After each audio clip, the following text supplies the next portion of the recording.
and it's more fun when I'm unmuted. Welcome to the King Heroes Journey podcast. My name is Beth Martin. Super happy to be here. We are hosting Brandon Sterling of Safe Haven Co. Portfolio Management. That I always manage to muck up your name. And I'm going to share a link to Rokfin before we get started. It is live now. We are on Facebook and YouTube and X, Rumble.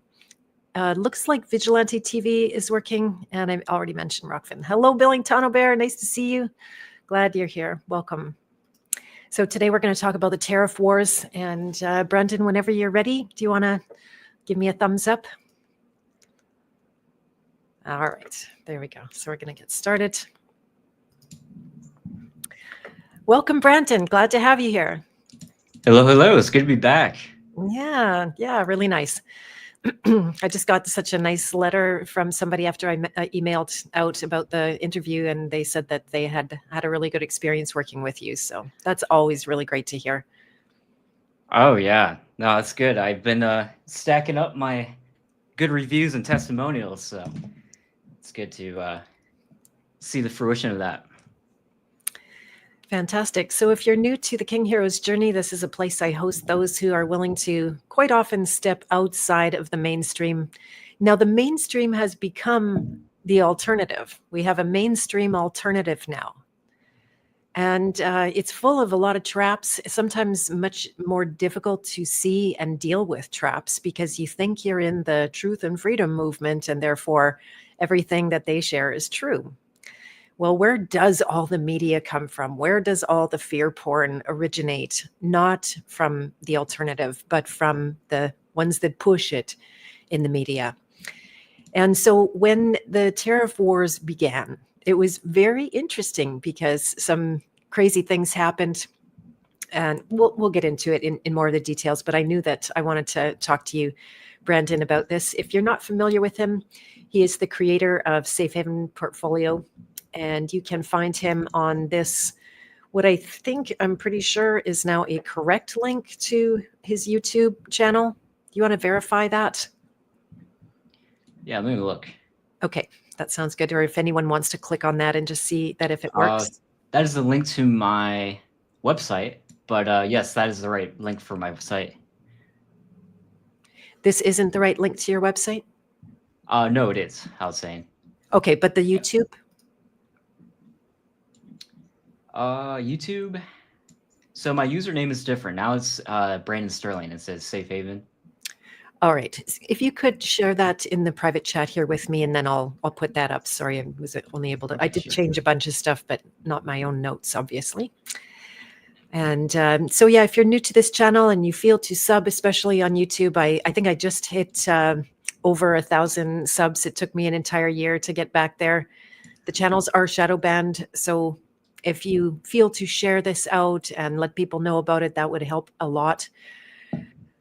These podcasts are always uploaded as audios to the podcast channels like Spotify and Apple and a whole bunch of other ones. So you can always listen offline. And here is Brandon's YouTube channel again, or the right one, I should say. So I'll put that up so people know which one that is. And then do you want to just say a little bit more about yourself, Brandon? Just by way of introduction. Yeah, sure. My claim to fame really is being a financial industry turncoat. So I have a wide breadth of studies ranging from markets, which we'll be talking about a little bit today. Business. I'm a serial entrepreneur. Always have been. I kind of like Beth says, I'm really unemployable just because whenever someone tells me something to do, I just automatically shut it out. So some people call it selective hearing. But yeah, I've always been kind of like an outlier, I felt like. And to me, trading the markets as a vocation has really been my true calling in life. We'll kind of go over what that looks like, but yeah, it gives you so much optionality and flexibility to navigate all of these different things happening around the world. So that's kind of what got me interested in it. I was always curious on what made markets move, even as a kid. And I didn't get into it until my early 20s, early to mid 20s. So I started DIYing it. I started to try to trade on my own, trying to teach myself. Back in 2019, actually, I saw hundreds of CEOs stepping down back in, December-ish, even not November 2019. So I thought there was something weird coming. Obviously, we didn't know how serious the stuff in China was at that time, but I knew something was coming, so I wanted to short the market. So I did my best to research on how to do that. I made a little bit of money, but I didn't have like all the know-how I have now. So looking back, I could have made a lot more money than I did back then. But back then, I thought it was like impressive. So I dived into it even more. I found some guys that were hedge fund managers, and then they mentored me, showed me a lot. I learned more than you could learn at a finance degree, anything like that from those guys. So the guys that were really smart money traders, quantitative systematic traders, totally different than your day traders, constantly glued to the screen type stuff. So yeah, and then eventually I ended up, my company contracted with another company out in Chicago. I started trading their capital, got some commission from that. Did that for a little bit. Didn't like it too much because I didn't feel autonomous enough. So I eventually stopped doing that. And then now I just, I run a private trading group. So I trade my own capital and then run that. And whether you're a new or a seasoned trader, I teach people how to monetize from different stuff that we'll go over today. Wonderful. Thank you. I appreciate that. And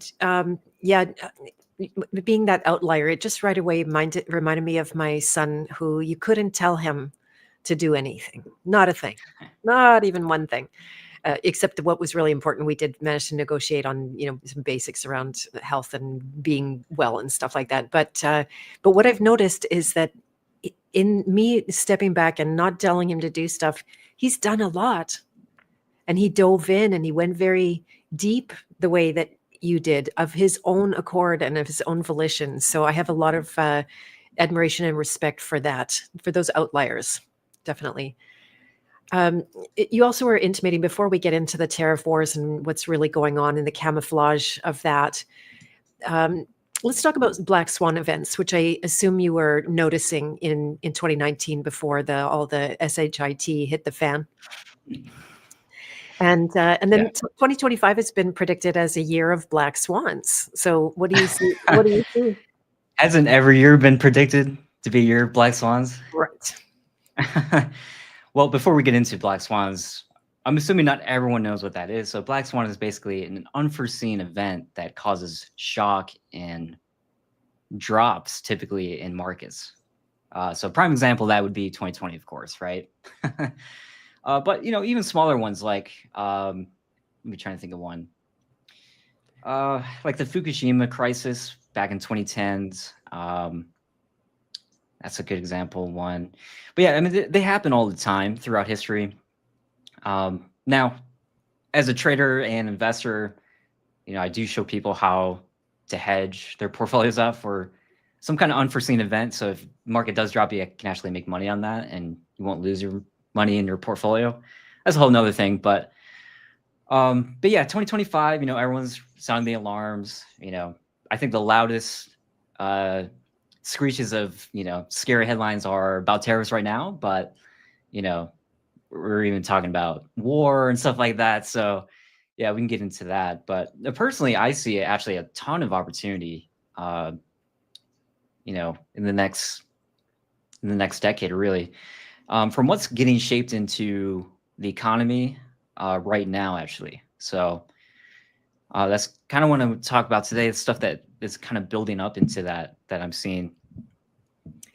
That's wonderful, and I hear you have some slides for us. And so, would you consider the announcement of the tariff war when Trump said he was going to be charging 25% to Mexico and Canada? Do you consider that a black swan event, or is that not really? No, not at all. No, that doesn't count. Yeah. Especially since tariff talk has been on the campaign trail for Trump. And going back to his last term, he was known for that. He's often quoted as saying tariffs is his favorite word, right? That's kind of the good rhetoric that he uses. But no, that's not a black swan because we saw that coming, the tariffs. He told us months before he even got in. Black swan, remember, is an unforeseen event or catalyst taking place. So wouldn't constitute as one. Right, right. And yet some people saw the pandemic coming. All my friends did. Knew that it was a good possibility. So, yeah. All right. Well, do you want to talk about just first the mechanics of tariffs, if there's anything that's not obvious to the average person that doesn't really have your knowledge? Yeah, sure. We can get into that. Let me share my screen real quick. I'll share my slides. I'm going to show you guys. But yeah, I'll first get into, what tariffs are exactly, and then we'll get into the minutia. So 1 second here. Yeah, while we're waiting, I'll just say that the first thing that I heard from our side, because I always think, some big international political whatever doesn't affect me. That's everybody's first thought. They want to see, am I in trouble? Am I in trouble? And then the first thing that happens is the Canadian dollar plummets to a low. I'm not sure if that was a low of all lows or whatever. No. And I was watching the graph over the next couple of days, and it like went down for less than a day, and it comes up again, and then yes, it went down again, and then it came up, and it's a big old normal. It's always been, right? Yeah. Nothing. Yeah, really it happened changed. with that and just the markets in general, whether we're talking about currencies or the stock markets. So yeah, it's pretty interesting how headlines affect people so much. And in reality, it's not actually big dramatic moves like they want you to think in markets. Right, right. So is that dollar going down then, if we just talk about that quickly, is that just a sign of the markets panicking because Trump made an announcement? Well, are you talking about the Canadian dollar or US dollar? The Canadian going down? dollar plummeted, Okay. yeah. Well, look, I mean, the Canadian dollar is, poised to go down probably more this year if the tariffs do in fact stay, if they are sticky. By the way, is my screen sharing? It is, yes. Oh, okay, cool. I just want to make sure before I move on. But yeah, the Canadian dollar, really a lot of currencies are set to kind of go lower. The dollar is actually going higher. Kind of like we've been talking about the past couple of years I've been seeing coming. Here we are. So yeah, it's pretty interesting. And we'll go why the US dollar is going higher, but the rest countries are kind of going lower. But overall, I would say even the ones that are going lower, overall, like the Canadian one, it's not like at extreme low level where I'd, be concerned as a Canadian, but I mean, definitely something to watch if you're traveling and if you're international investor, might be something you want to consider getting out of, possibly Canadian dollars. So yeah, that's often why the world considers the US dollar the safe haven currency, just because, in times like this, the dollar is going to go up while most of the rest go down. So pretty interesting there. But especially in a trade war, I'll show you why, but we have the upper hand in the States, we have the upper hand on that. So our dollar is going to reflect that. And could I jump in with a question before you get started? Is that like the dollars, they're all relative to the US dollar, right? That is a standard international currency, right? Loosely. So yes, the USD, it is the reserve currency of the world. So even other countries, they're going to hold dollars. And that isn't changing anytime soon. I showed you in past presentations how still the US dollar is 60% of world reserve currency. So yeah, that's pretty interesting to know. But yeah, just because it's the largest currency, the largest, most liquid currency. It can liquefy all the transactions around the world. So, and most of the high net worth individuals, ultra high net worth, they're holding dollars, or their assets are valued in dollars. So, most of the world's stock allocations are in the U.S. market, which isn't valued in dollars, of course. So you have multiple reasons why the U.S. dollar is the reserve currency. And I was showing you guys how last year and a couple of years ago, even on my channel, how the BRICS talk is just ridiculous and turned out to be fake. And here we are, BRICS buck is still not here. So yeah, kind of interesting how that didn't change, even though the same doomers were telling us that would be different, right? And then this is again the channel. I just actually deleted the other comment just so people know which one to click on. So yes, go ahead when you're ready. Okay, so yeah, we'll talk about how serious the headlines you might have been seeing are. We'll go over, will inflation go higher or not? We'll talk about, will tariffs bring a recession? And then ultimately, will this make markets crash? So we'll talk about that. A little bit about myself. I was kind of alluding to earlier. I specialize in quantitative research. I've traded for fun. I've provided trade ideas for hedge fund managers in the past, and now I just am on my own. Now, what I also included for you guys, so you can follow along what I'm saying, because I might say a lot of things that you don't know the meaning of, like the definition of. I'm using a lot of smart money terms here. So what I provided here is a smart money trading glossary. Beth, I do believe I gave you the link for that. Let me know if you need it still. I can actually grab it from your Telegram right now. Okay, perfect. But yeah, it's a free copy of my smart money trading glossary. Okay. Okay, so before we get into it, let's just quickly define what tariffs are. They're basically taxes paid to the government at the port of entry on exports. Okay, so pretty easy to understand. Now, this is the percentage of the world economy. I want to give you some perspective before we get into the presentation, because right now at the forefront of tariffs, the countries are Mexico, Canada, and China. Okay. So this is the amount of GDP that they contribute to the world economy. So GDP, you can kind of think of like these countries like corporations, and GDP is like their income for that country. So if we look at the world stage, Mexico, it's only 1.7% of the world economy. Canada's only 2%, not too far. China, as much as people say it's becoming the largest economy, it actually isn't. It's still quite under the U.S. and even the European Union GDP. If you group those countries together, it's still larger than China's economy. So China has quite a bit of ways to catch up still, even though a lot of the doomers will try to tell you that China is the biggest economy or becoming the biggest. It's going to wipe out everybody, right? So yeah, U.S. By far the largest contributor to the world economy is almost 26% of it. So when it comes to tariffs, the U.S. is definitely in charge of the talks around this. Good to know. Yeah, and he acts like the boss. We know who we're talking about.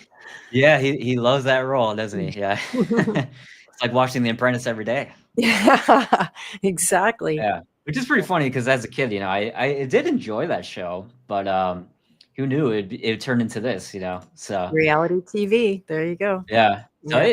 it is entertaining. It's a show every day. Exactly. Yeah, and if you don't like movies and Hollywood stuff, then you got the whole political arena or the financial arena to get entertained by. Yeah, exactly. So yeah, a lot of people are seeing on their feeds, you guys are being inundated with talking heads, sounding the alarms on tariffs. But maybe you're not even sure, how serious the headlines or video titles are. Like, I don't even know what they're saying anymore because I don't keep up with mainstream media or alternative media. I literally just follow the numbers in my quantitative studies. So that way I know what's really going on under the surface, and everything else just kind of comes under that, right? So, to me, I don't even know what those people are saying anymore, the doomers or the mainstream. So I don't participate. Right. Well, that's a very good use of time. It's a time saver. Yeah. Oh yeah, exactly. And a lot of energy saving too. But yeah, and throughout this presentation, I will be using some esoteric financial terms. So, when it comes to finance, it's another language, and the elites bank on you not knowing it. So, uh, financial fluency it allows you to play what I call financial instruments. I mean, they literally are called that. And I like to think of it like an actual instrument, like you're playing. When it comes to trading, so Nice. that way you're not the last one standing when the music stops, and that can mean several different things here. But so let's talk about Mexico real quick. Let's see. Give me 1 second. Well, before we get into that, let me just give you a quick recap of what's going on with tariffs right now, because it's hard to keep up on what's happening. There's new stuff happening every day, it seems like, but I'll give you like the general overview. So yeah, the U.S. Just imposed tariffs. 10% on Chinese imports just took effect immediately after China responded, and China, they impose retaliatory tariffs. Okay, so they're including a 15% tax on U.S. coal and natural gas. So, and then Canada and Mexico, they were threatened with 25% tariffs, but China only 10%. We'll get into why China only got 10% versus the North American countries here. But what's interesting is, as soon as Trump threatened the 25% tariffs on China and Canada, or on Canada and Mexico, both actually caved to his demands. All he was demanding was, extra security at the borders, basically, which both did. So yeah, those have kind of gone away. Like the worries on that. And by the way, when it comes to Mexico and Canada, the U.S. is their biggest customer of their exports. So we have a lot more power in this conversation, not only just because of our size of economy, but just because we literally are their biggest consumers. So yeah, they instantly caved, those two. So I wasn't really concerned about that. But the main conversation here is more about China.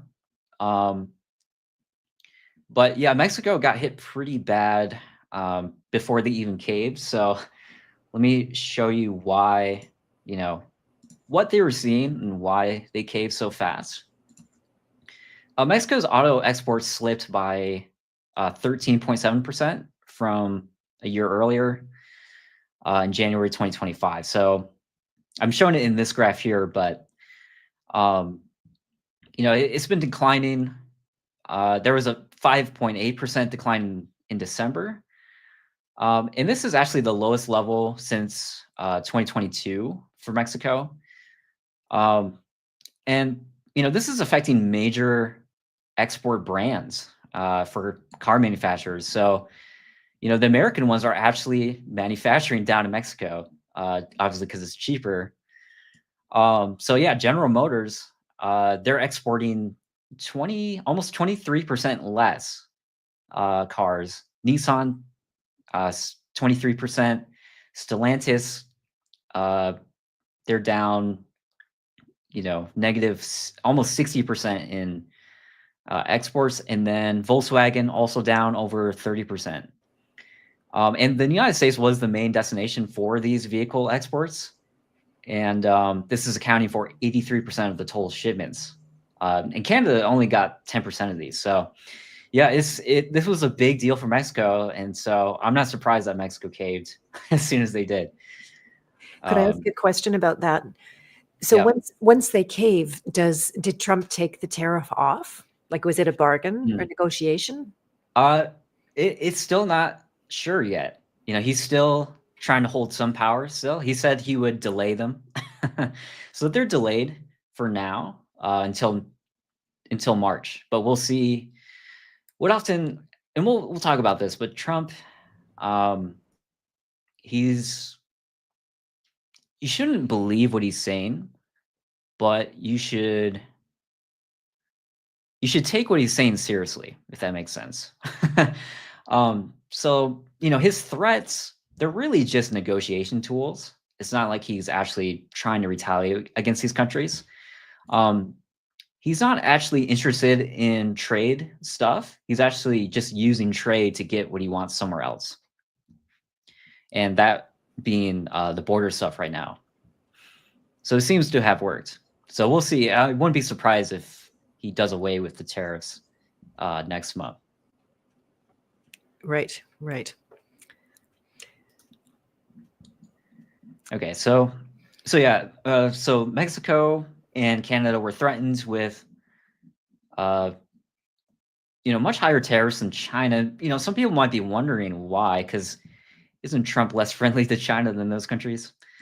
Well, there's something interesting going on with that, because there's something called the de minimis loophole, and this actually dates back to the 1930s. Basically, this idea is pretty simple.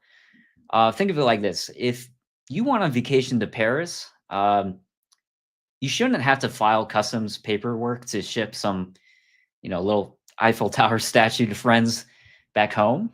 So Congress raised the threshold from $200 to $800 in 2015. But then the e-commerce world evolved, and Chinese companies started exploiting this loophole, so they could ship in cheap goods from Temu and Alibaba, that kind of stuff, directly to U.S. consumers without paying the customs duty. So last year, the U.S. was on track to receive 1 billion packages through this loophole.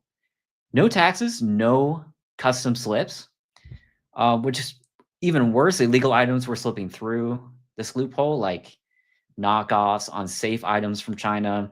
You know how toxic their stuff can be from those factories. Even chemicals used to make fentanyl, which, if you guys don't know, I mean, it's pretty obvious, but they're the biggest producer of fentanyl, China. So yeah, it's China by amazing. far.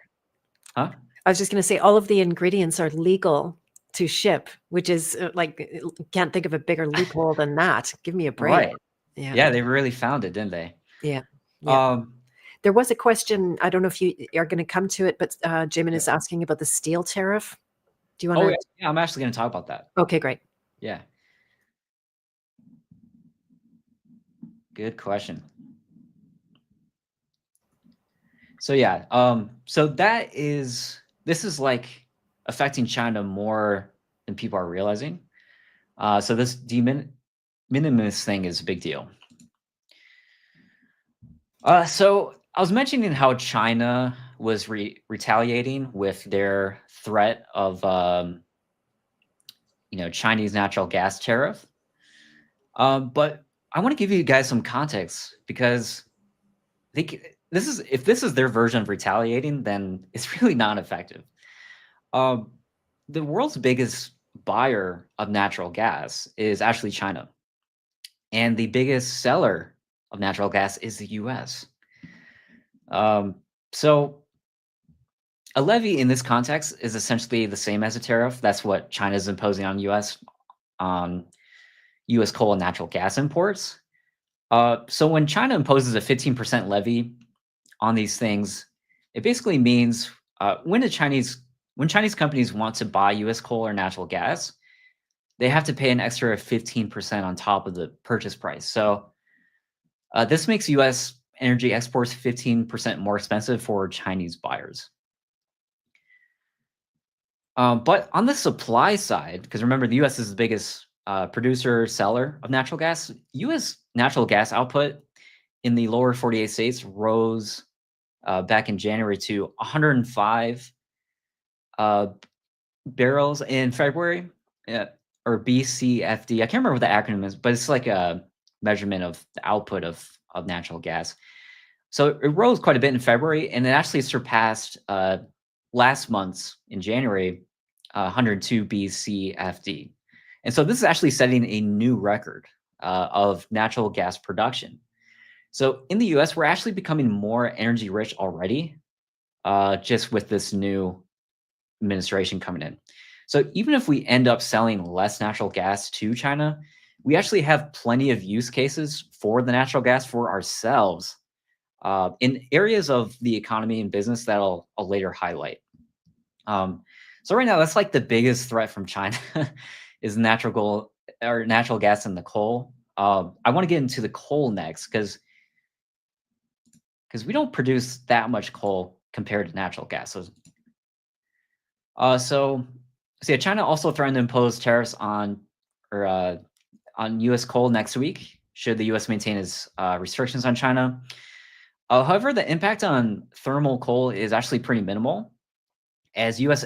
imports of that only make up 0.08% of China's foreign thermal coal purchases in 2024. So just a tiny sliver. And also coal has gone down quite a bit in price. Obviously back in 2020, we had everything happen. So there were some extreme supply chain issues, but now it's back to normal. So kind of interesting to note. And why would one, if you call it, I don't know if you call coal commodity, but why would one be affected and not the other? Well, natural gas, we are in the U.S. are the biggest producer of. So, that is not much of a big deal because we have as much as we could consume. Whereas coal, we don't produce that much coal. But, so this isn't really a big deal because it's not really a big piece of our business of selling to China. Of all the stuff that we sell to China, I mean, this is like a small thing. So the fact that China is threatening us with, having Chinese companies pay more for U.S. coal, it's really not that big of a deal. Now, going back to coal, which is interesting is you can see here that China is actually far more reliant on coal for energy consumption. It's the second highest country using coal in the world. Let me show you another slide. I think the other slide shows it a little better. Yeah, here we go. Meanwhile, the U.S. is the fourth lowest country here for energy consumption based on coal.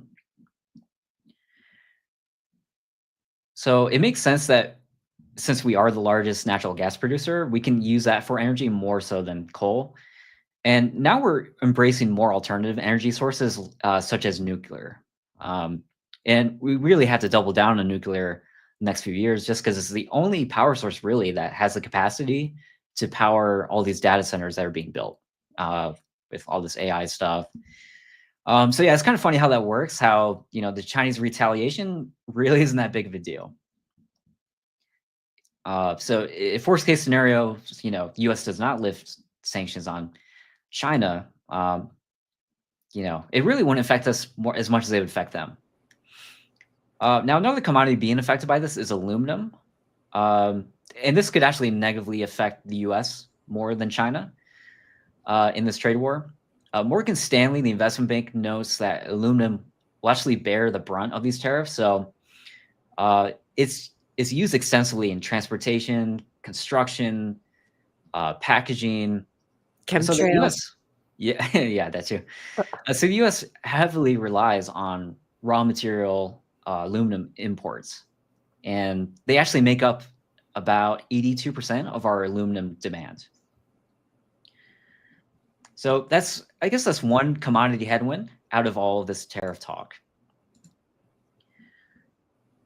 Now, kind of more leftist people, not that I really believe in that false dichotomy, left or right, but leftist-centered people are freaking out about these potential American tariffs, probably because they don't realize Biden not only kept Trump's tariffs from his last term, but Biden actually increased tariffs more with means such as the CHIPS Act and encouraged more reshoring. So this year and next year, tariffs on some products are already set for an increase in price, whether or not Trump actually imposes them or not.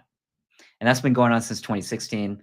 And some of these tariffs won't come into effect until this year, next year, that were signed as executive order, years ago under Biden. So a lot of it's not even Trump. Now, according to even the publicly leftist Jamie Dimon, the guy that runs the largest commercial bank in the world, Chase, and operates in both China and the US. A lot of people don't realize, and this is what he's saying, a lot of people don't realize Trump's negotiation tactics, what they are. Tariffs are a mean of leverage for negotiation. And we know that Trump has the book Art of the Deal, right? He's all about the art of the deal. So knowing full well both parties will likely come to agreement, and Trump is just using tariffs as leverage, I wouldn't be surprised if both countries come to an agreement at some point. I'm not sure when. I don't have that much of a crystal ball. But, I wouldn't be surprised if it actually becomes a win-win for both countries at the end of it. Nice. I just wanted to pipe in and say, somebody's asking if you could talk about metals, how the tariffs might affect that at all, if they do. So whenever you like. Well, I guess it depends on what metals you're talking about. Are we talking about precious metals, or we're kind of more industrial ones? I'm assuming he's talking gold and silver. Will, do you want to clarify? Okay. Yeah. Look, gold is being a beneficiary of this tariff panic right now. But as soon as the panic is overdone, which could happen, by the way, any day, then gold will probably relieve its rally. It'll probably fall a little bit. Silver, it's not really being affected by this up or down. It's still well below 2020 levels of around 35 to 40 an ounce. So right now it's hovering around 30. So it's not a big deal for silver. This is more of a big deal for the metals that are more industrial, like the ones I was going through. So when it comes to precious metals, they're more sensitive actually to Federal Reserve decisions. So if they're gonna do more quantitative easing or not. So that would actually affect both precious metals, gold and silver, more than tariff stuff.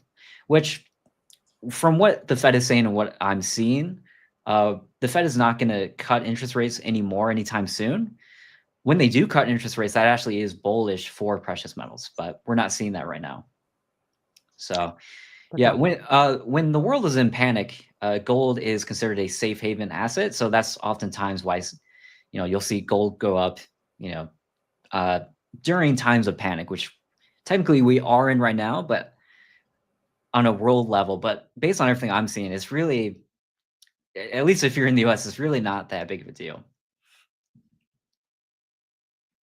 Great. But even if you aren't in the US, I would say, again, the tariffs are being used as a negotiation tool. So at the end of the day, I don't think they're going to be as serious as, the media is trying to get you to believe.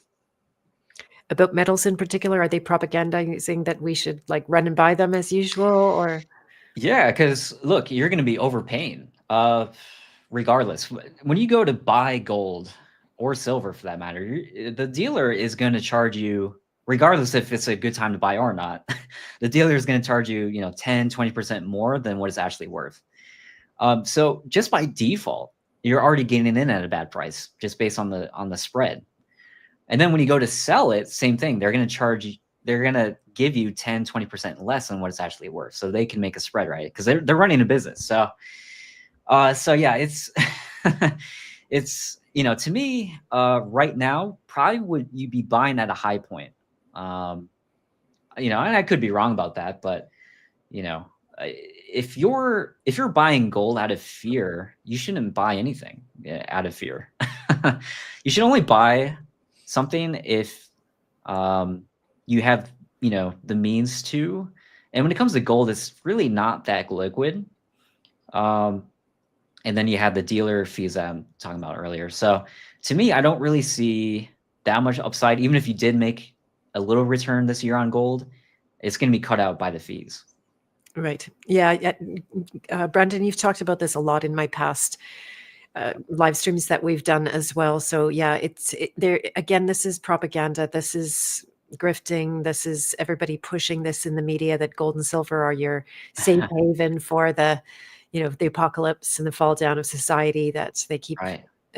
dangling over us, which I think you would continue to feel is not happening. You just said optimistic for 10 years. Well, I didn't say a set amount of years, but yeah, I mean, the next, we are poised to do pretty well, just based on everything I'm seeing in the States happening here. Nice. But yeah, it's the precious metals. Yeah, the doomers they're always going to give you an excuse on why to buy it, because often they have the affiliate links to it, so they're going to make money on you buying it using their link, right?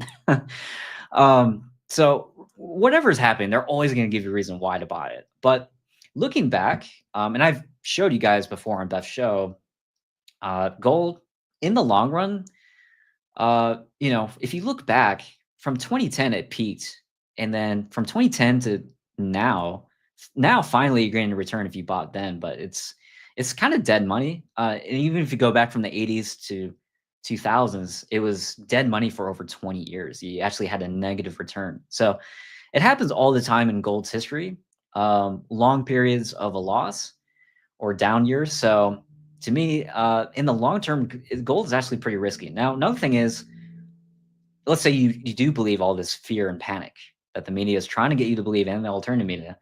Well, let's say you buy a bunch of gold and silver. What are you going to do with it? Eventually, you're going to need to use dollars. So what are you going to do? You're going to sell it back for more dollars again. Yeah, I'm hearing you. Yeah, you're not going to go to the store. And the stores are not going to accept the gold and silver. I mean, some are out where I'm in my state, but that's very rare. It's like maybe 3 stores in a huge area. So, so it's not practical. And on an investment standpoint, for you to pile into, one asset class, that is extremely risky.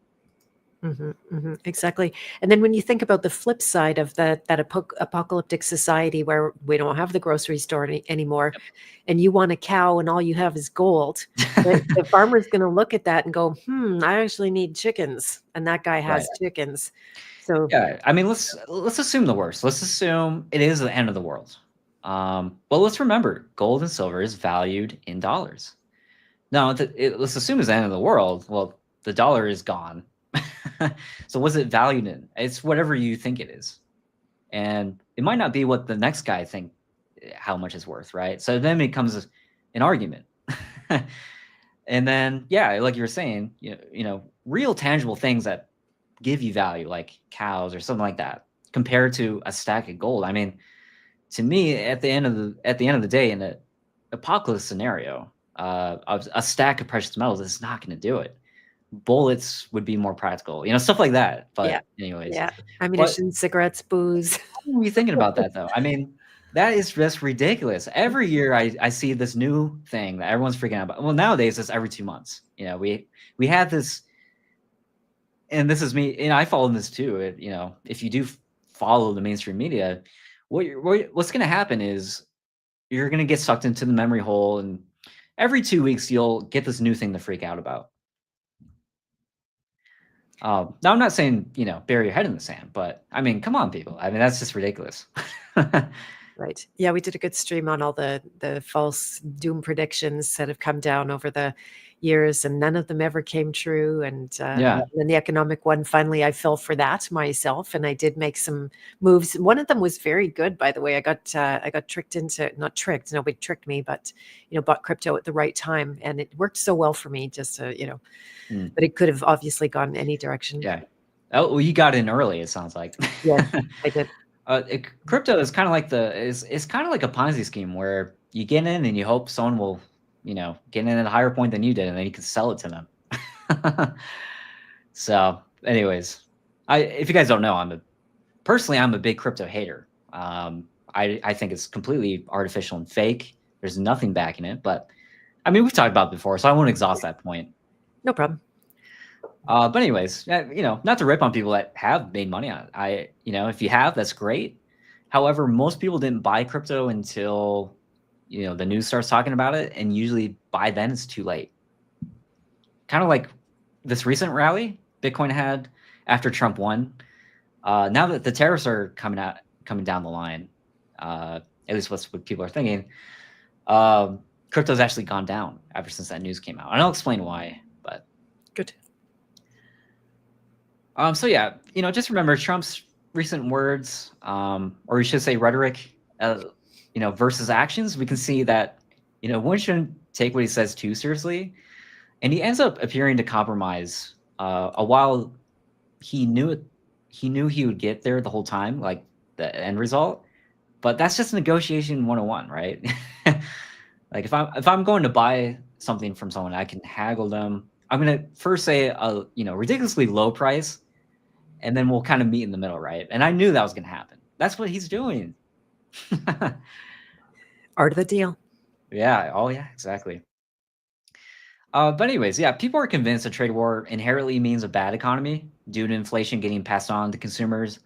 There's a little bit of truth in that. I'll talk about that. But think about the nation states as corporations. All right. So remember how I was saying GDP is like their income? GDP stands for gross domestic product. And it actually has 4 parts to how that is valued. So there's a 4-part formula to it. Is my screen still sharing? Yes, it is. Yeah, Okay. I just made you big while you're talking. Okay, cool. Yeah. Oops. So yeah, Sorry. the first part is consumption. The second part is investment. So what businesses build and buy for the future. G equals government spending, and then exports, what we sell abroad, and then M equals imports. So, oops, I skipped slides there. So on the fourth part of the equation, you actually, that's how you get your trade balances. How much are you exporting versus how much you're importing? Okay. So now, example of why this matters on why knowing how GDP is drawn up. Well, when a country like China is so export heavy on their economy and their economic growth, their X in this equation is huge. So tariffs hit them harder. The U.S. has a big M, so we're a large importer. We don't really export too much compared to let's say China or even Canada for that matter.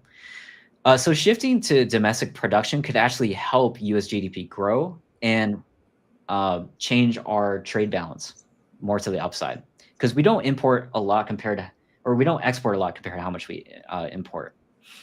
So a trade war like what we're seeing talks of right now, this impacts export reliant countries like Canada or China far more than the U.S. So the U.S. is different. Since we do bring in more imports than exports, that creates what they call a trade deficit.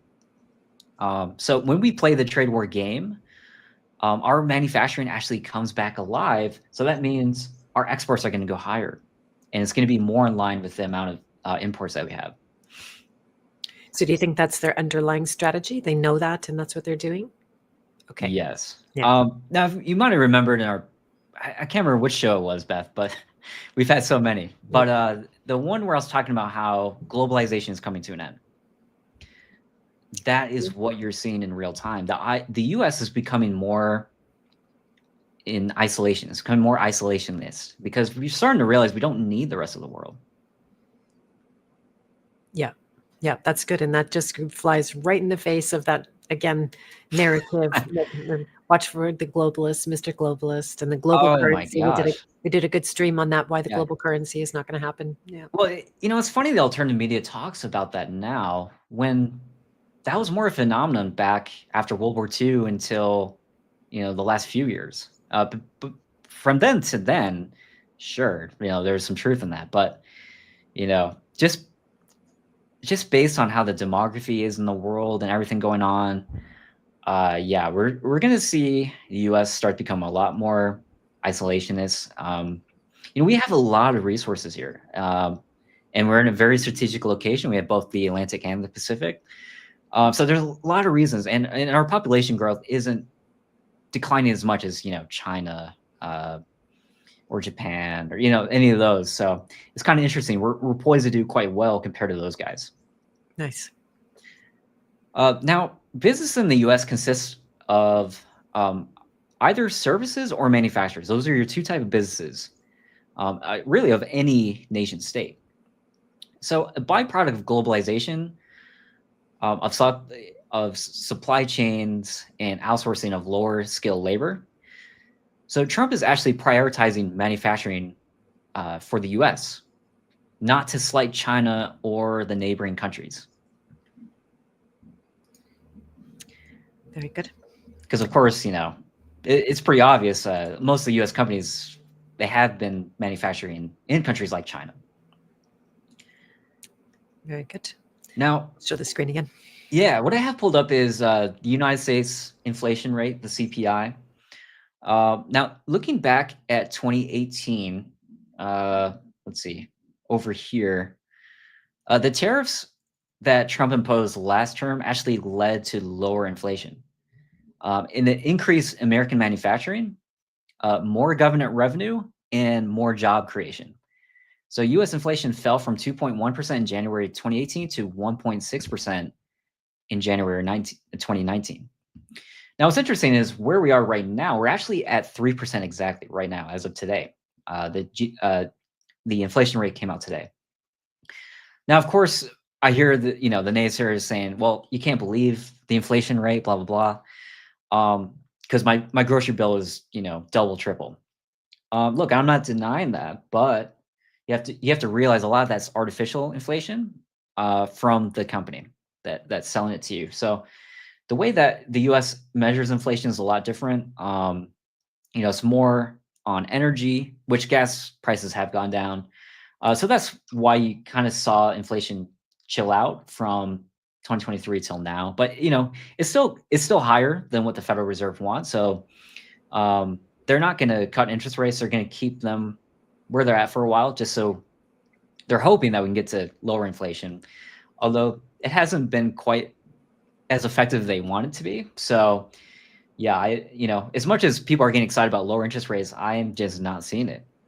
There you go. Interesting. And then the businesses themselves are not going to lower their prices. They don't do that. They only go up. So then they keep this zeitgeist of inflation alive in our minds. And we think that it keeps going, but it's not actually happening. Yeah. And it's interesting because I didn't have time to put it in the slideshow for today, but some of the economic indicators I look at, it tracks consumer psychology and it surveys them. And we can see even before Trump got in, people were buying lots of durable goods in fear that tariffs would cause more inflation. So people were panic buying. And that actually caused more inflation technically, but on some stuff. But it's interesting how, these things will affect people's psychology, and people's psychology and spending habits will, of course, affect the economy. So it's one of the things that we look at, and that actually helps you see where the economy is going 6 to 12 months ahead of time. There you go. Can you take a question? Is annexing Canada also a Trump art of the deal strategy? No. Trump is not interested in that. That is, again, just rhetoric, which he's brilliant at, right? It's funny, it's effective. But really, he was just showing how weak Trudeau really is. It's like, well, if you're such a weak prime minister, we might as well just buy you out and you become a state. But no, we're not interested in Canada. Oh, too bad. What do you think would happen if that was like a reality? What would that be like for Canadians? What would be the implications? It sounds like a good idea to me. It would lower your taxes, especially your businesses, by more than double. And yeah, your GDP would boom. And I just can't imagine how much, trade opportunities there would be from that. So, it would be a net positive for Canada. However, I don't think it'd be a net positive for the US because you guys have your issues up there, which I I'm speaking for a lot of Americans here, but I'm sure they wouldn't want America to become like Canada in a lot of those aspects. So yeah, it'd be interesting. I think the healthcare stuff would probably get more privatized if that were to happen. But like I was saying, I don't foresee that happening. Nation states, they're pretty much already set. It's not like, even with the Greenland stuff, I just see that as trolling. And it has been effective trolling, and because people are actually taking it seriously, which is funny. So yeah. Right. And by trolling, you mean just like messing with people's minds, manipulating them. Yeah. Yeah, exactly. And it worked. It definitely worked on Trudeau. It worked. It worked. Oh, and it worked on Trudeau too. Yeah. Yeah. And I had him in my mind last night, and I was so disgusted to have that guy in my mind, and I always needed to cleanse from that. And his response, he just gets. If you couldn't get any more like dark and ugly, I'm sorry. Yeah. No, you're absolutely right. And when I see him, he's like, whenever I see him, I think he is like the prime example of a nepo baby. What does that mean? I remember seeing like an old recording of his where he was interviewed, and they're like talking about, oh, when are you going to become prime minister? It was back when he was in college. And he's like, oh, I'm never going to be in politics. I'm going to become a teacher. Like, oh, like how humble of you, right? It's not as if your family would let you do that. Funny. Oh, and Denmark is trying to buy California. Yeah, good luck with that. California being a $3 trillion economy, I don't think they can afford that. Fair enough. I mean, that's bigger than most countries. Exactly. Yeah. So what I have pulled up is the United States GDP, and it's by quarter. Now in 2024, the whole year the economy actually grew at 2.8%, which our economy is literally 37.6 trillion in size. Okay. So if we have more balanced trade, so if we start exporting as much as we're importing, or at least getting closer to that, balanced trade could actually fill the gap of trillions needed to get closer to 3% GDP in the US. Now, 3% GDP is the standard GDP growth rate, where it's kind of like average sign that we're seeing that, US economy is growing.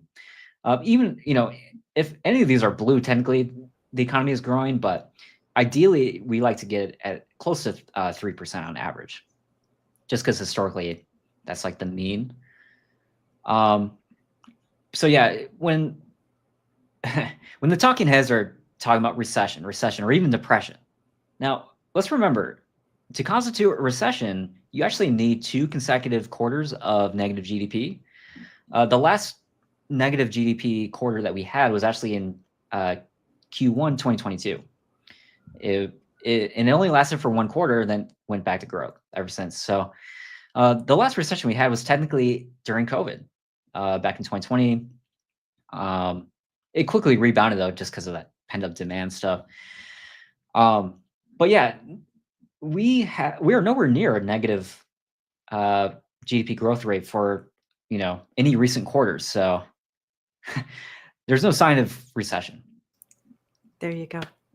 Yeah. And I feel like I say this every time I go on here. It's just good to go back to, what is actually recession, and like, how do you actually know you're in one?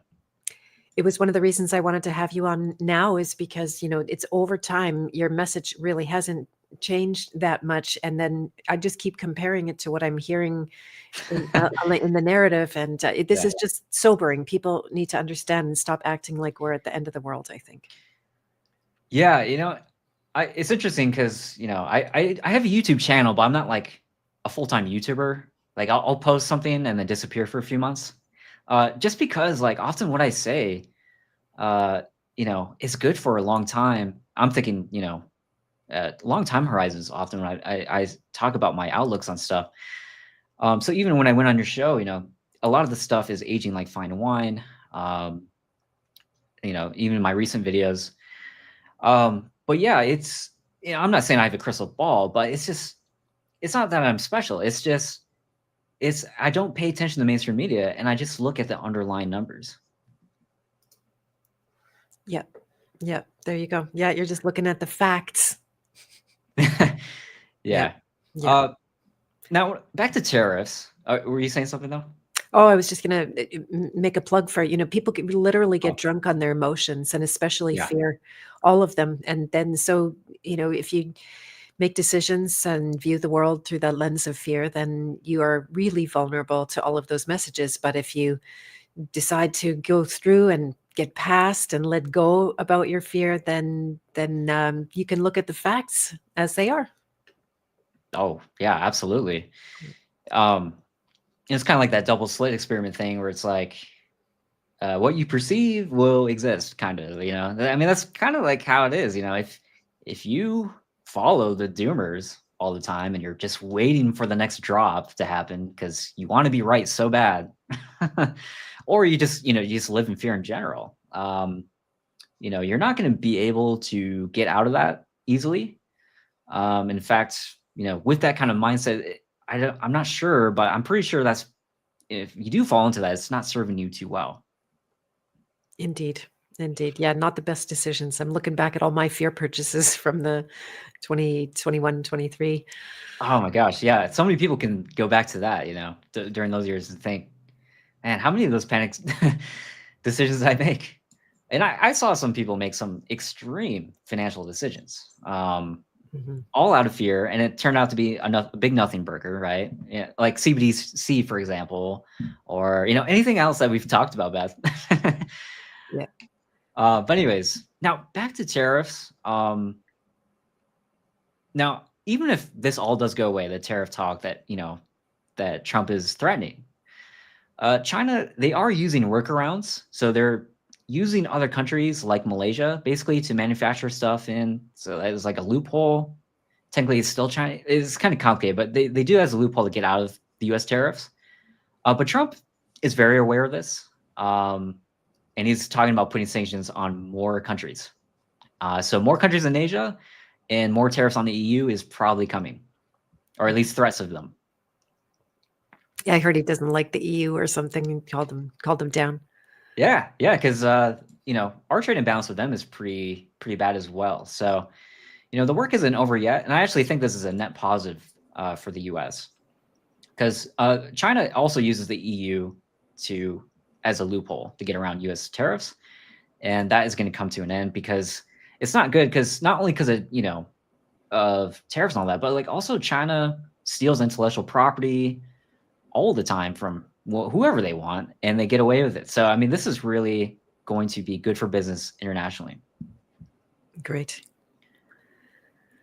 Now, if China, let's map out worst case scenario. If China doesn't end up coming to an agreement, the worst case scenario is companies in the U.S. who are dependent on globalization in their business model and their supply chains. They're going to have more risk. It isn't all of them. A lot of companies over the years have actually prepared for tariffs, and some have not. Now, it's interesting going back to talking about how I try to forecast things in my videos and try to think ahead of time. I actually quietly positioned for tariffs in my trading portfolio back in November before Trump even won. Now, I thought at the time, if Trump wins, one thing we can be pretty confident about is new tariffs. Now, it's interesting. Based on my quantitative research, I start seeing that, well, the apparel sector is one of the most effective sectors when it comes to tariffs. I was reading that Columbia Sportswear CEO in his company's latest quarterly report at that time, he was talking about how their industry already deals with up to 40% duties on some products just because of the raw materials from for the clothing comes from out of the country, of course. So the smart players in that space have been preparing for new tariffs even before Trump got in. So even under a Trump win, companies like Columbia and others in the clothing space, they're pretty well positioned if tariffs should be imposed. They've invested in onshore manufacturing, and not just apparel, but a lot of industries have invested in onshore manufacturing heavily. And in the clothing space, they've stocked up an inventory in preparation of these tariffs. Some of these companies, clothing companies, some have not. But Columbia has. And out of their peers, one hasn't mentioned positioning or prep for potential tariff headwinds. Headwind, that's a word in the glossary, by the way, at all. In fact, unlike most of the competitors, Under Armour didn't mention any plans about figuring out the potential repercussions from tariffs and how to get away from it. So I was looking at Under Armour. I was seeing their demand for their products were pretty weak. Revenue was going down. North American demand was down quite a bit. Even in the e-commerce space compared to their peers like Nike, let's say, e-commerce is down by quite a bit. So we can see that the brand is aging quite a bit. People are losing interest. And I'll say, whenever I think of Under Armour, it's not like, a great thought. I think of some older guy in his 50s, just wearing stuff to the gym or something. So it's not really trendy, right? It's not in style anymore. So they're losing their market share basically. And their biggest product drag is actually in apparel and footwear, which those items are heavily affected by tariffs just based on the duties. So they're trying to distract Under Armour. They're trying to distract all this and trying to say, oh, hey, we have this new campaign called Protect This House. It's a rebranding campaign essentially. And I don't even know what Protect This House means. But what I found was they needed it to protect their bottom line more than their house. So what I saw was in the options market, I do mention the glossary if you don't know what those are. But the options market was pricing in about a 55% move on the stock in the next few months. And I thought it was going to be to the downside, actually. So I placed a trade. I wanted to short Under Armour. So I did place a short on them.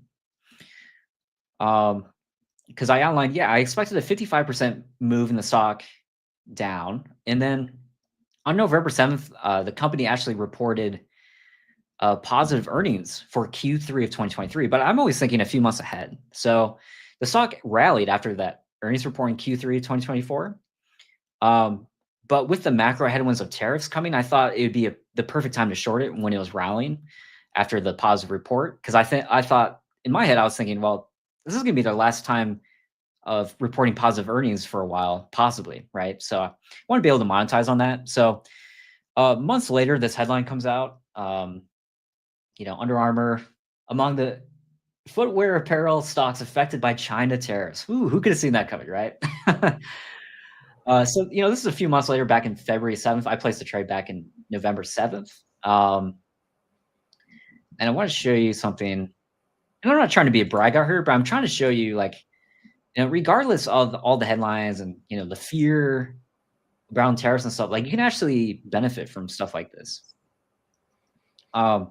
So this red arrow right here is actually when the stock or the company reported positive earnings, and it rallied, quite a bit. So I actually shorted it that day, and then ever since it's just been going down. This is leading up to today, actually, from today's results. So it's actually made about a 45% move since I shorted it. So I'm almost at my target, and I'm sitting at close to a 176% return on that so far. So more than doubling my money within a few months, just seeing what people couldn't see a few months ago. And taking advantage of tariffs rather than seen as, a bad thing. And it's going to, make me poor or something like that, which the influencers and the media want you to believe. Exactly. Emil is asking, do you put any weight into age demographics of countries? Age demographics for what? Well, say, that in China, it's a dying population. And so that means that their population is aging. Yeah. So do you oh, that's what he's asking about. Yeah. Yeah. Oh, yeah. That's definitely important to know. Because China is a perfect example of that. I mean, they basically are running out of people. They have more infrastructure than people. China more so than anybody, at least here. Millennials have had a lot of kids compared to the millennials in China. And they've even dealt with the one-child policy stuff from, years ago. They're still feeling the effects of that. So China and even South Korea. Unfortunately, I'm South Korean myself. It's sad to see that they are running into the same issue where they're having a population collapse as well. So yeah, pretty soon, both countries are going to have more infrastructure than people. And youth unemployment in China is, the last time it was reported, it was above 25%. They stopped reporting it last year after it got so high. So China stopped publishing that number. So it could be even higher now. But there's a Interesting. big movement in China and amongst the youth where it's basically this movement says like nothing means anything anymore. Like everything's useless. They are literally seeing their society collapse. They can't afford housing. They're living with their parents still, even more so than here in the U.S. And at least in the U.S., a lot of young people have their own place. But China, I mean, if you think that bad problem is bad here, the housing, it's far worse there.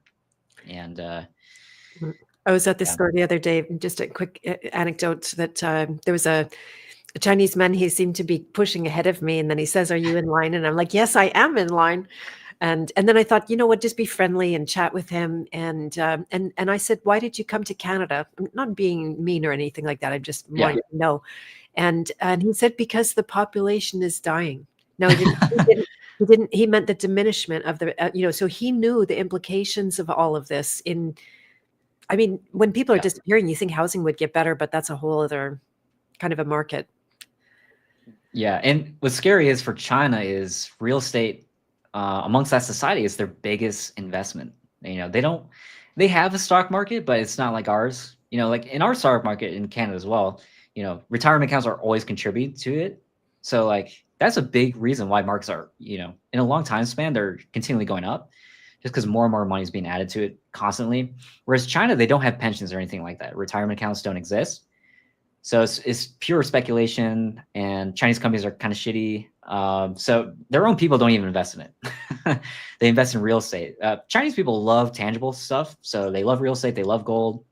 But anyways, most of their money is tied up in real estate, and real estate has been collapsing in China. So the fact that most of their net worth is in that, and then we see a bunch of money get vanished on the valuations, it's really concerning. Right. And then now they're going to potentially export less stuff. Yeah, this is not a good recipe. There you go. Emil said that in places like Vietnam, they're doing more manufacturing. They also have quite a bit lower median age than, say, US or Canada. Yeah. Vietnam, they're becoming a manufacturing powerhouse. Same with Malaysia. But, and like I was saying, China's using those kind of countries as a loophole to ground US tariffs, but unfortunately, that's going to come to an end. There you go. There you so go. Probably not going to be good for the host countries, but yeah. I'm going off camera for 1 second. I'm still here with you. I just need to turn lights on. I didn't realize we're losing our light. Be right there. But please go ahead. Go ahead. But yeah, I just wanted to show you my Under Armour trade. This is the power to be able to see what the market can't, and then get ahead of things like tariffs. And that's a catalyst, the tariff thing that's going on right now. So if you can get ahead of catalysts, you can make pretty good returns. And even if you end up being affected by tariffs, you can in fact make up for it. So now this also shows how as a trader, you can monetize on, world shifts, even, more, I would say, domestic shifts. And you can get optionality and the confidence to face anything. And I think that's why I was so attracted to trading, because of those things. But yeah, no other vocation can you be this flexible and pivot from, stuff happening outside of your control. Trading actually lets you put it in your control more than anything else. There you go.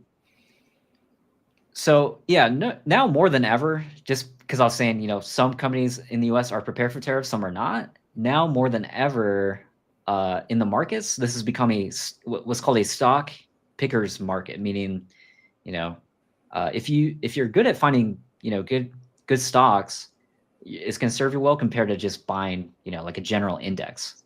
And we're starting to see that, the indexes like the S&P 500 is not performing as well as, the rest of the market. So it's kind of interesting to know. We're starting to see that shift even.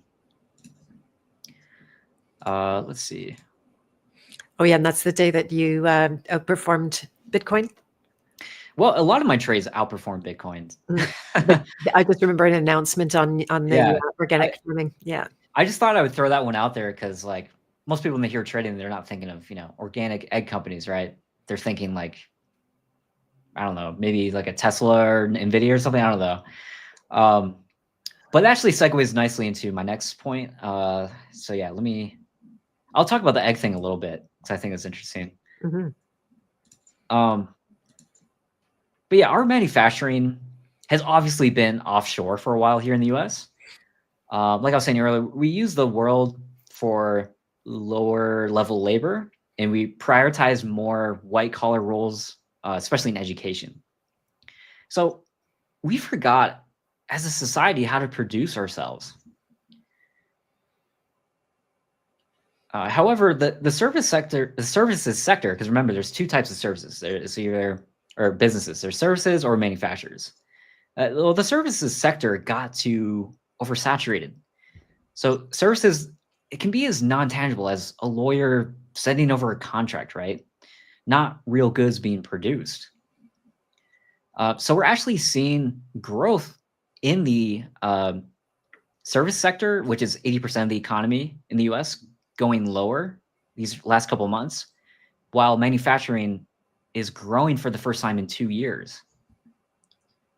And we've become an economy that consumes.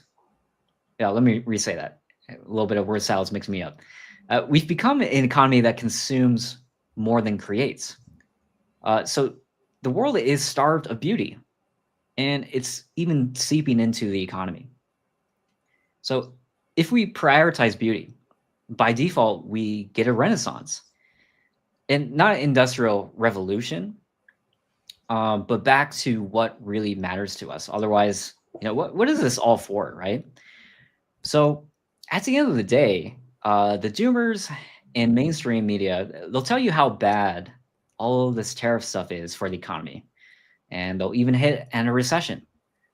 But again, we know how to spot that, whether that's true or not. Hopefully by now. That's fun. You're singing my song about beauty. That's the lover archetype in the book that I wrote, and it really is. Yeah, the lovers are there to, for better lack of a better way to say it, but to police beauty, to continue demonstrating that it is a very important, valuable part of life, and without it, we would be dry and soulless, our existence. So yeah, that's fun for me to hear. But yeah, and you guys might have noticed it yourselves, even in your own lives. The services sector has really gotten oversaturated, and but what I see happening right now, just based on everything going on, manufacturing is coming back, especially in the US, is coming back alive, especially with all this reshoring happening. The reshoring has been happening the last couple of years, but it's happening even more just based on everything. Reshoring, just to clarify, meaning you're bringing the manufacturing from outside to in. Yeah. Yep, back in. Yep, exactly. Yeah, thanks for. Yeah, if there's something you think I should explain, just please stop me. I will do. And I just wanted to make a pitch for your glossary, which was extremely helpful. I downloaded it. I think, Brendan, you're offering it for free, just with your sign up. So if you scroll up in the chat, I'll reshare the link again, but you can just sign up with your email, and it's great because you think you know the meaning of the words, and then you look and see it's just a really handy little resource. Yeah. Yeah, I wish I made it sooner because it helps people a lot when they watch my presentations. Exactly.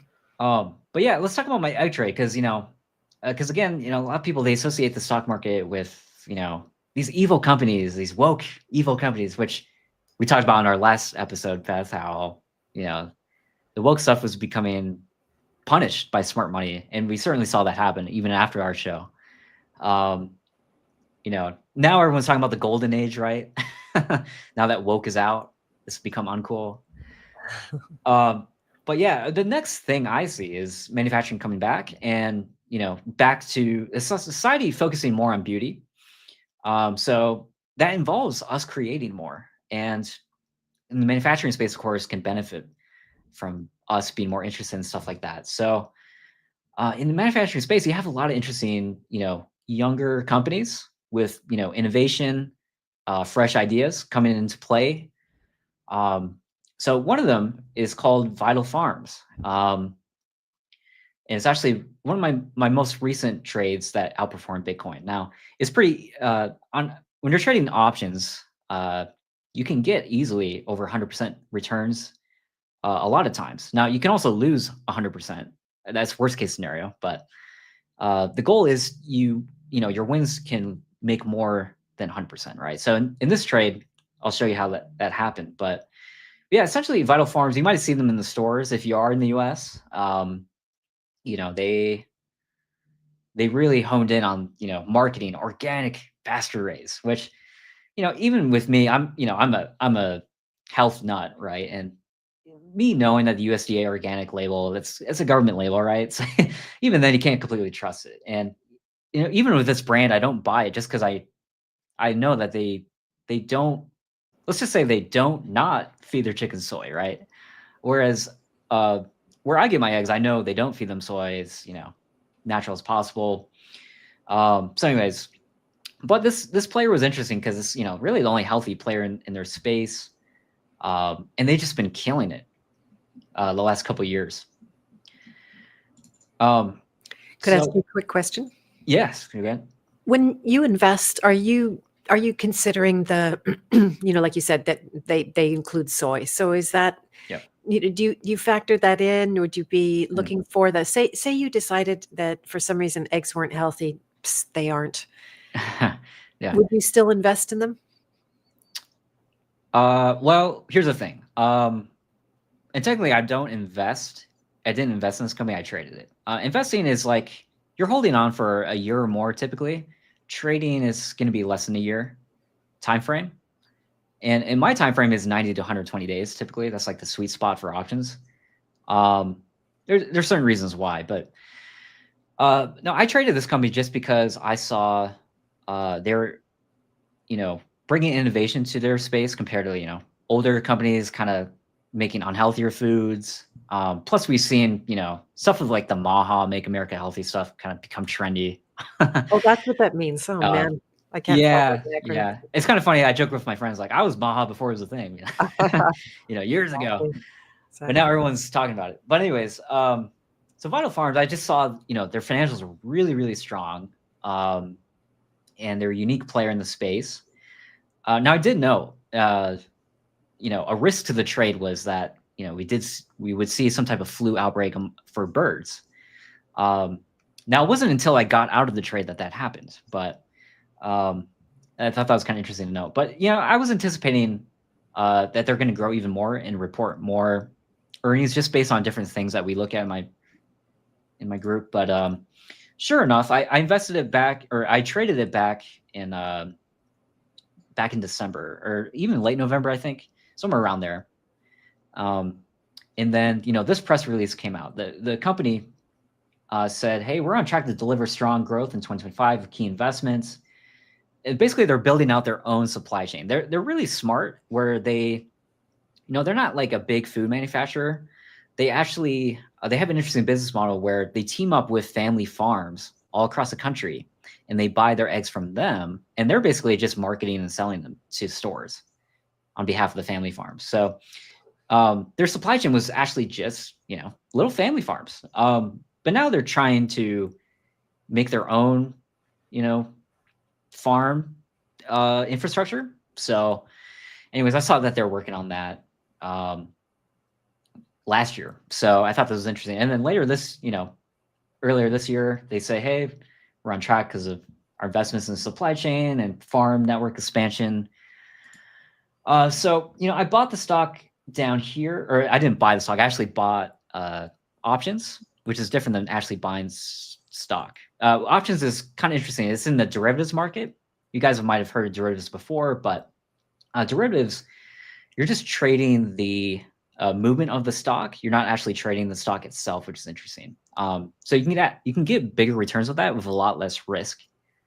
Now, because the stock can go down to zero, right? So when I bought this, the stock was at $30, but maximum risk was the stock could go down to zero, right? Worst case scenario ever.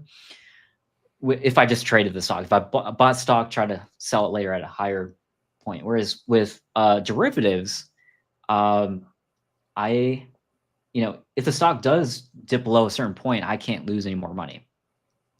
So my losses are limited compared to regular stock. My losses are almost unlimited, or at least to zero in this case. Now, what's interesting was I saw that the Maha crowd was freaking out about this company.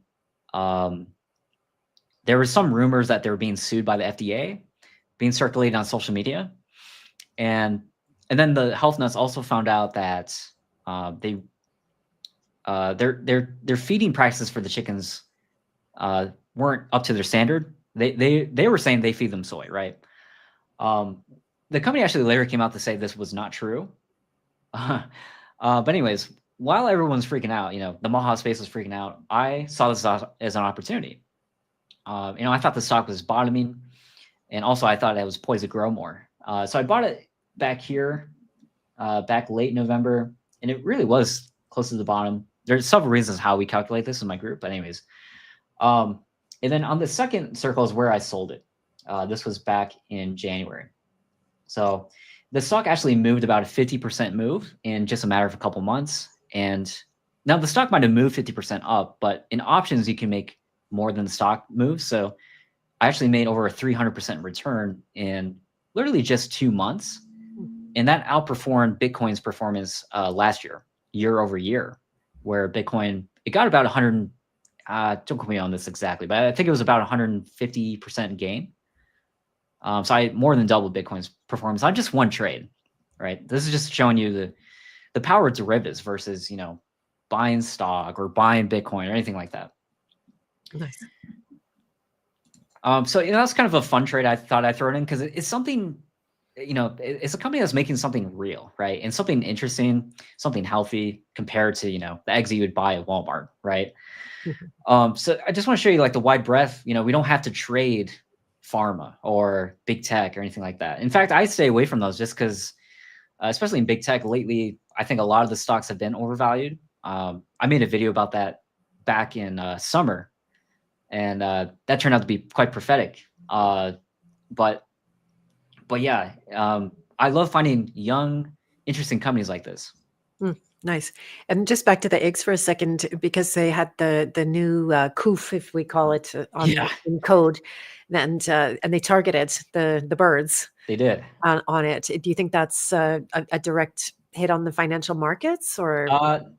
It is for a company like this, if that's their business, if that's their industry, which I'm glad I got out before that happened, but I did outline it as a risk, right? And I was like, this could happen. And the company was talking about it, but yeah, and they did what they could. Luckily I got out, but ever since the stock has dipped since we've had that outbreak, which earlier this month or late last month. But yeah, kind of interesting to know. But this company is really the only egg company on the stock market, so it's not going to really affect many companies besides this one. Got it. Yeah. What I have pulled up here is S&P 500. So like I showed you like individual companies, right? But this is like a main index of the stock market. So essentially this is a proxy of the entire stock market you can think of. And even regardless of all the talking heads saying, markets are going to crash, which by the way, a crash is technically more than 10% drop, which we haven't seen. We're not even close to that. We're actually still close to all-time highs, around the 610 level, which we're at 603 as of today. So even with all of these headlines coming out, all of the fear porn, the market has been refusing the drop. And, some people might be scratching their head and like, why isn't the stock market going down? Even with all this, what they think to be bad news. Well, let's think about this logically. If tariffs boosts U.S. companies, because what I forgot to mention is if tariffs do get imposed, this is actually a net positive for domestic companies, because domestic companies are able to charge more for their products to get closer to the international brands that are charging more because of tariffs. So they have more room to charge even more. So that's where we get more artificial inflation from. Like we're talking about earlier, companies contributing to that. Right.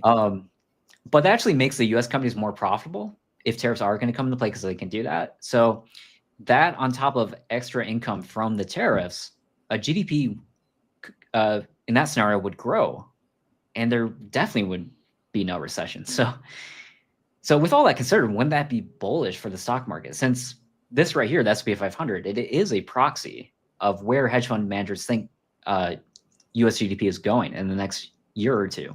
So to me, what I'm seeing right now is hedge fund managers, smart money, they see that GDP is going to increase and US economy is going to grow more. There you go. Now, I'm not saying buy Tesla or Apple stock, all right, or trade those even, because those companies are prime examples of ones that would get their profits wiped with this trade war, because they're so dependent on China for manufacturing. So of course, you see Elon and Tim Cook from Apple and others, industry leaders, they're kissing Trump's ring the last couple months. You might have been wondering why. Well, this is it. However, manufacturing, is coming back online, and like I was saying, they're gonna benefit quite a bit from all these recent shifts, and even some of the services will get some net positives from that. Now, what's interesting is with the tariff news and headlines coming out, Bitcoin actually came down from its all-time high, dropped about 10% from there, and it still hasn't recovered yet. So, and this is because Bitcoin is considered what's called a risk-on asset. So there's risk on and then there's risk off. So risk off asset would be gold. Okay, well, I was talking about how when there's a lot of panic in the world, people will go to gold. When there's a lot of optimism, a lot of people go to a risk-on asset like crypto. So we're technically right now in a risk-off environment, just based on the tariff fear. Not that I hold, but others do. So Bitcoin shedded 10% after the first tariff headlines came out. And it still hasn't recovered yet. So who knows what's to say even with Bitcoin, with all this tariff stuff and trade war talks, which I don't anticipate to slow down. I think that will continue probably within this year, possibly next year. But yeah, I mean, what my point is with this presentation is don't let the doomers get to your head. And it's really important to understand why the economy is not doing what they say it's doing, and why the stock market is still being patient and refusing to go down further. Even regardless of tariffs, in the markets, we have fears of, Chinese AI being a threat to US companies, stuff like that, which I did a whole video on. That Chinese AI company turns out to be fake. It's a Chinese paper dragon.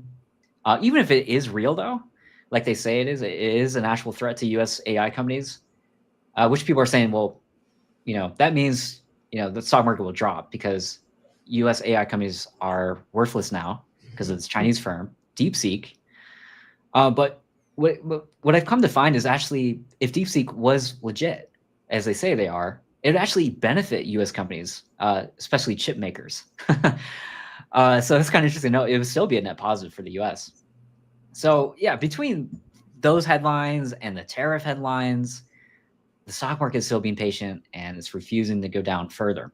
And we're not seeing any signs of recession or anything like that. So now, if you are a trader or investor, this is, with everything going on, all these headwinds, there's a lot of cross currents going on right now. So this is why it's so important to have a stock selection process.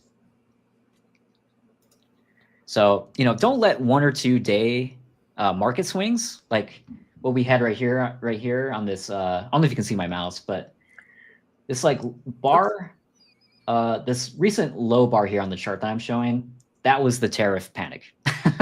Summarized in a week. That bar right there is a week of, trade basically. So it's kind of interesting. It has already recovered from then. So yeah, don't let, 1 or 2 days of fear, like we saw last couple of weeks with the tariff scare, scare you out of, investing in yourself or, being interested in starting a business or anything like that. Economic activity in general. right?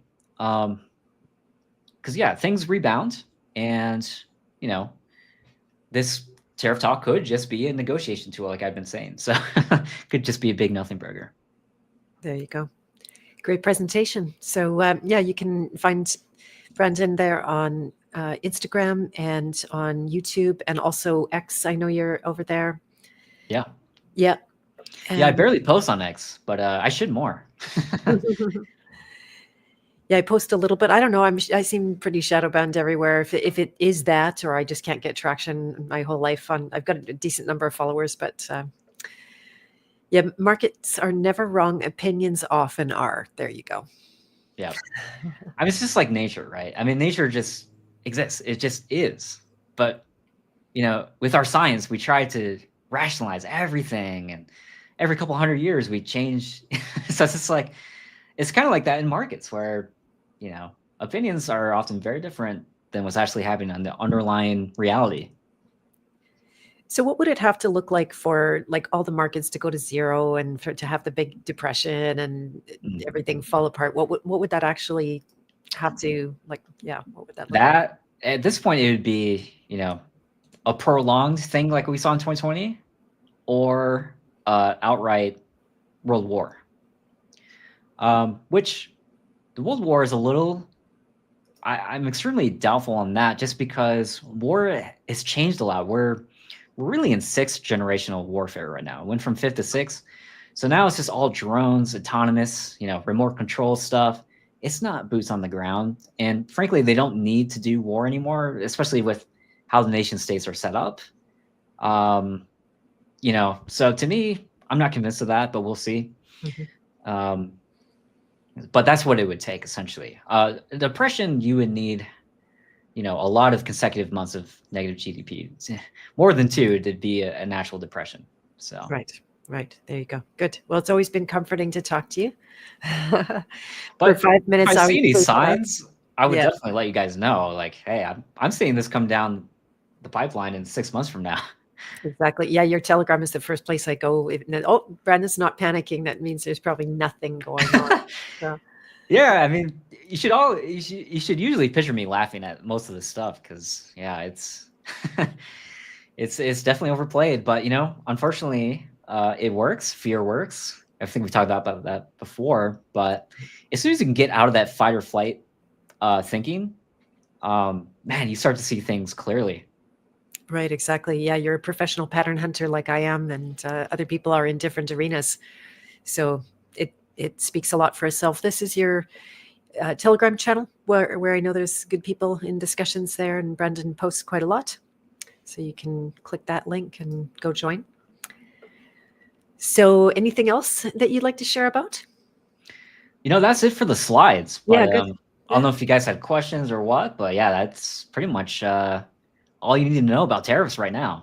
Perfect. Yeah, I have a few more minutes. So if anyone has questions more that we didn't answer, we're kind of going as we went along, then feel free to post in the chat. And I'll let you know if you're, again, new to this work. I am an archetype and deprogramming coach. I also train coaches, which is actually a beautiful side effect of the pandemic, because it locked us down and it made me really creative.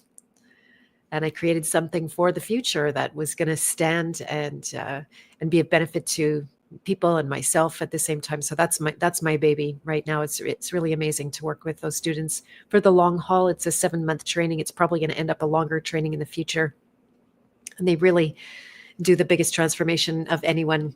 You can also start really small with me. That next training is coming up in 2025 again in September, but you can also start small with something like an archetype reading.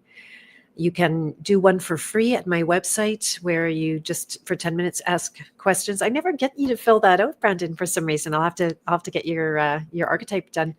Yeah. And, so that one, find out. Yeah, that one you I mean, I have an idea, but yeah, interesting. Yeah. Well, interesting. I'm not landing on any one. We are all of them, but I can see aspects of several in you, which is more natural. That's nobody's won anything. Nature's not like that. But yeah, so you can do that quiz at my website, bethmartins.com, that you see at the link below. And you can also sign up for an archetype reading or a personal one-on-one session where we talk about your archetypes. Very often start to go into the deprogramming. It comes with 10 extensive videos, 8 extensive videos I didn't plan to make, but I got carried away. So there's a lot of value in that. And you can find a link to sign up for that at my website as well. So what's coming up? Boy, I've got a lot of interviews, but right now I'm focused. I'm going to be leaving in 2 days for an Acapulco. I shouldn't tell the whole internet that, but oh well. They know I'm going. And so that's going to be a very interesting event. I do feel like a little bit of a fish out of water, strangely. And but they have been very appreciative. And this is my 5th invitation back. I had to fight my way in the first time and then been invited 4 times.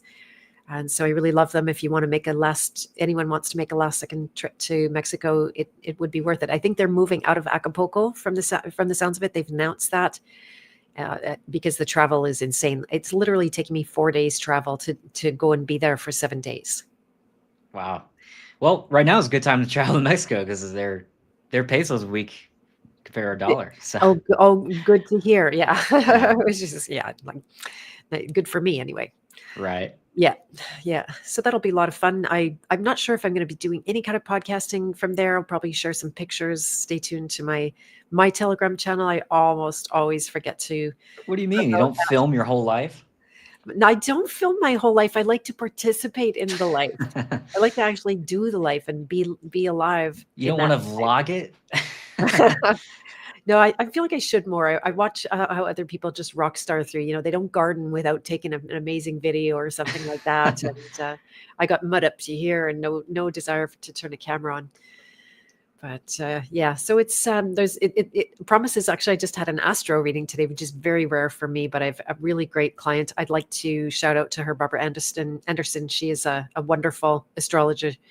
And she doesn't just sit and tell you about yourself and give you advice and everything. It's actually quite deep and spiritual. And she's one of my apprentice coaches, so very skilled in her thing. And if you want to reach her for any of that service, you can just contact me first. And then what was the link I was going to grab from the show notes? I don't remember. It's been a long day. Anyway, so I'm rushing to the finish line. Thank you, everyone, for coming. Thanks for the questions in the chat. Makes it more interesting. And thank you, Brandon, for always being a voice of reason, really, in the madness. Yeah, sure. And just wanted to throw this out there. For those of you that download the glossary that I was alluding to earlier, you actually get a private invite to an upcoming workshop. I'm talking about the industrial reshuffling and how to profit from that. Now, I showed you some of my trades I took recently from my last workshop that ended up, pretty good. So I'm going to do it again. And this one's going to be solely about, interesting companies and definitely not big tech or pharma. So there you go. Very good. Nice to see you, Tammy. Awesome to have you here. And buzzy readings are cool too. I'm not familiar with that. And I did find my Telegram links. Okay. Figure out what I was doing there. Yeah. Come and say hi in the chat. There's a channel and a chat. This is the chat, but it's nice to see you. Hello, Alicia. If you're on YouTube, feel free to sub on your way out. If you were here, that definitely does help me to get the word out. And yeah, lots of good interviews coming up. We're looking at Moshe, here, let me open it so I don't butcher his name.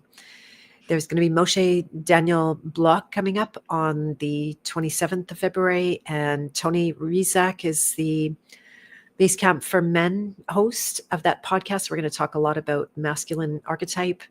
And then Kelsey Kenny, this is good. She's booked now for the 10th of March, and we're going to talk about the evils of ivermectin. Because I don't know about you, Brendan, but it has so infiltrated the alternative. Honestly, it almost brings me to tears because my natural health food group is selling it. Really? Like, what? Oh, no. And then they hate me after I tell them too. Maybe not everybody, but they're so, how did that happen? You were so powerful to refuse the injection and now you're going to run for that. Well, it goes back to, I think I've talked this about before, possibly on your show, but it's like you think one like your view on ivermectin, which I agree with. They see that you think that about that, and then they instantly box you in. Like, well, you can't be opposing vaccines now because you believe that. You know, stuff like that. They put you in these boxes. Yeah, exactly. And then they made it appear like they were withholding this magic coof medication, right? There's no coof. It turns out you can't even really prove the existence, or you can't prove the existence of that, not just really. And then they're all taking the drugs for it. You know, my friend, but God bless them.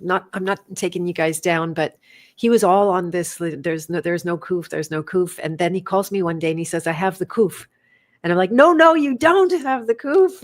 You don't have the coof. But that's what happens, right? When we get scared.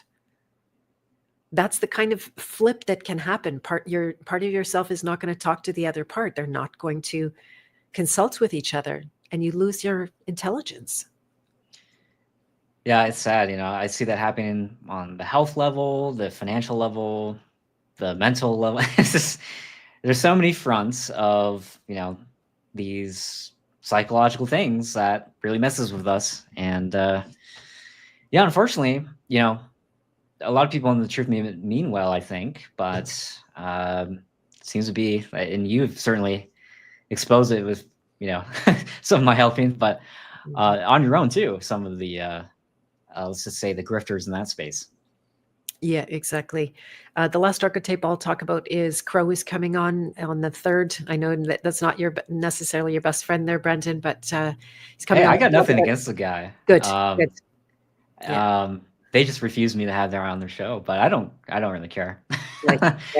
They refuse. I just think they promote harmful ideas and influencers, but that's my opinion. Yeah, there was that big, and that was because Crow in particular was extremely invested in Kale's work. So then it's really difficult. And I was never like berating Crow himself. Yeah. I actually hoped that he would see my presentation and hopefully see the downside of Kale. Because I know a lot of people listen to him. So, you know, it would do some good if people were shown the truth about Kale. Yeah, exactly. It's the problem with investment. It's really easy. You know, for me, I'm not a natural health practitioner, so I've just made this huge leap. I would love to share with you Garrett Smith's work. I've become very evangelistic about it. And not Iron Crow, no Crow 777 radio. Crow from Crow 777. And so, but I have no skin in the game. I don't sell supplements. I don't sell foods. I don't, you know, I haven't been giving that advice, but Garrett did. You know, he was already 15 years into his practice when he completely was able to, you know, see the truth, see the forest for the trees.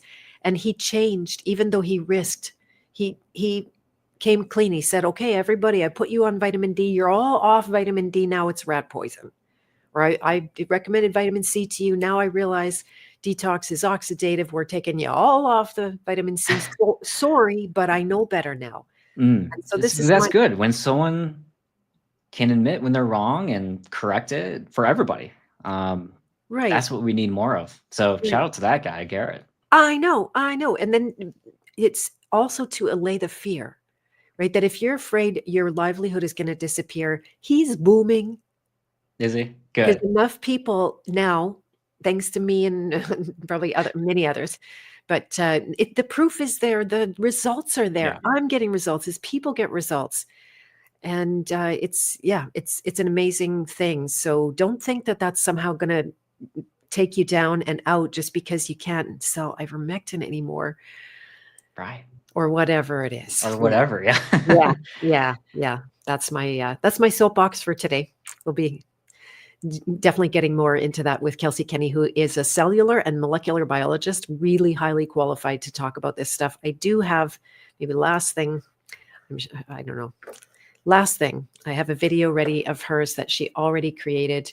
It's extremely valuable. So if you can take the time, open your mind to some new knowledge, don't stop here, keep learning. Right. It's so important. Yeah. Especially in the truth movement, I see people think they've reached, the highest level of learning. This is what I notice. People will go so far and then no more. Yeah. It's like they're done. Yep. And Exactly. That's exactly what I was trying to describe. Yeah. yeah, yeah. And then I can brag and say I want to go all the way, but I say that to keep myself accountable to that and not rest in some other version of lies.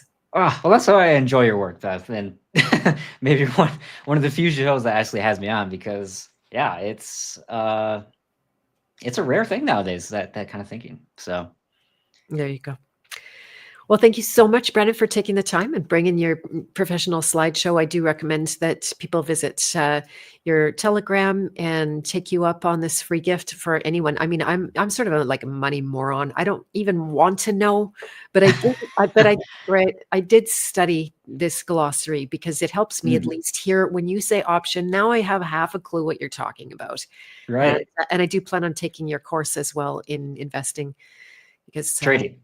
Pardon me. I do have a course on investing too, how Okay. to like hedge out investments and stuff like that, risk. But yeah, now I'm solely focusing on the private trading group. Right. Do you do any more trust work? Should I just like never send anyone your way about that again? You said you're retiring from that side. I low key still am, but I am gonna be retiring from that this year. So I Okay. will be announcing that later this year. Okay, good to know. Yeah. Yeah. I'm very excited for that though, because I enjoyed doing it. It certainly helped a lot of people, and but at the end of the day, I kind of felt robotic doing it towards the end. It's just like, Right. um, there's only so many people I can help with that, right? It's really not scalable at all either, because it's more of a one-on-one type service thing. Which for me, my time is becoming thinner and thinner over the years. So Yeah. it just wasn't scalable from even on a business standpoint either. So to me, with those things all together, and frankly, with people not being ready for the truth, they'd rather believe the fraudulent, trust formats and the sham trust is, the government literally calls them, trying to do whatever. Yeah, that between all that, I am so done with it. Right.